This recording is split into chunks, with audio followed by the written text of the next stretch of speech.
Hello and welcome to the Columbia Daily Tribune's Behind the Stripes webcast. This is Tribune sports editor Joe Walljasper along with Tribune football beat writer Dave Matter. Dave, we're getting now to, 2 weeks before the season starts.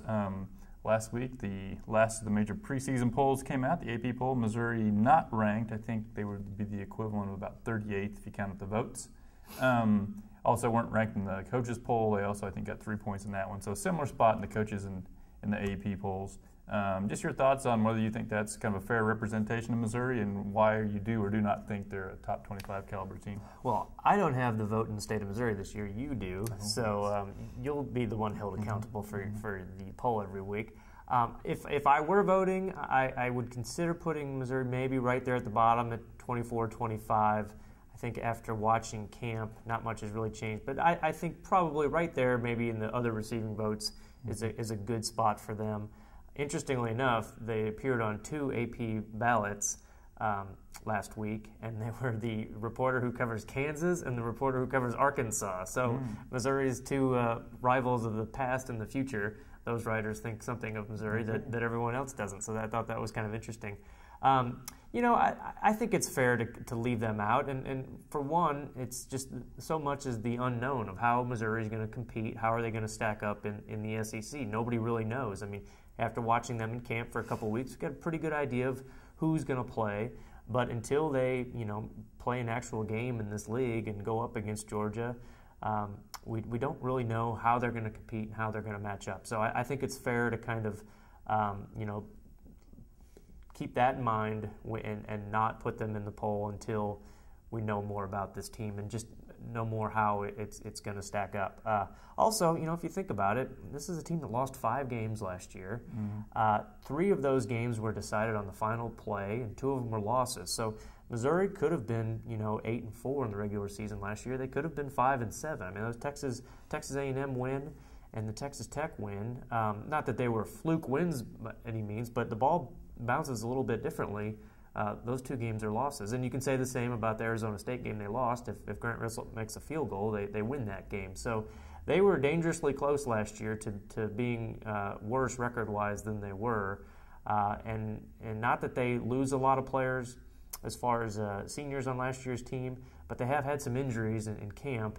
And they've lost some guys on the offensive line and some depth on the defensive line. And I think you got to be a little cautious before ranking them, just not knowing exactly how that depth is going to sort out. Well, like I said, I do have a vote this year, and if there were a top 30, I probably would have put them in there. I just thought a couple things on them. On the positive side, James Franklin, his first year as a starter, looks really good. They go 8-5. That's the same record Missouri went the first year of Blaine Gabbert and Chase Daniel. Then the next year they went double-figure games. So if you follow trends, that's positive for Missouri.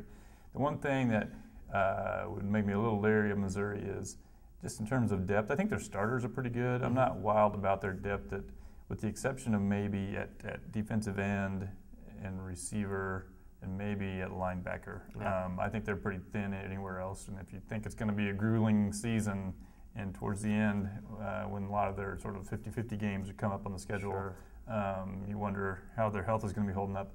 The other thing is I think it's going to be a little bit of a moot point because on September 9th, they're going to be way out of the poll or they're going to be way into the poll, I think, after that game against Georgia. If they win it, they're going to be probably in the teens. If they lose it, they're probably going to be off the map for quite a while. Right. I think maybe a larger issue amongst maybe some Missouri fans is, the last 5 years, Missouri has won, I believe, 48 games. And I think in the transition to the SEC, maybe some people are saying, now, wait a minute, how come none of that seems to count? Why does well, why suddenly are we being compared to Vanderbilt when we've done all these things? We've averaged 9.5 wins a year for 5 years. That's a pretty large sample size. Why do you think that so much of that seems to be dismissed? Part of it, I think, is maybe just some ignorance. I mean, Missouri hasn't been really on the radar last year, and maybe they won 10 games 2 years ago, but it was kind of a quiet 10 wins. They weren't a real high-profile team, so I think that's part of it.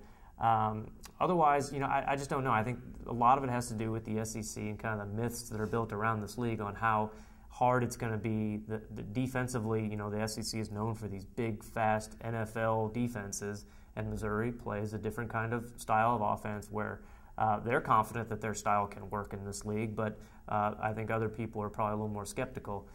So we'll see, but I do think it's interesting. I mean, you look at two teams that are on everybody's top 15, most in the top 15, TCU and West Virginia. They go from weaker leagues to a much stronger league in the Big 12, but everybody thinks that West Virginia is a top 10 team and that TCU is going to be a great team, and that even though they're going to a tougher competition, they're still going to thrive, whereas Missouri goes from a really good conference to the best, and they're suddenly going to drop off. So it is kind of inconsistent the way, nationally I think things are perceived.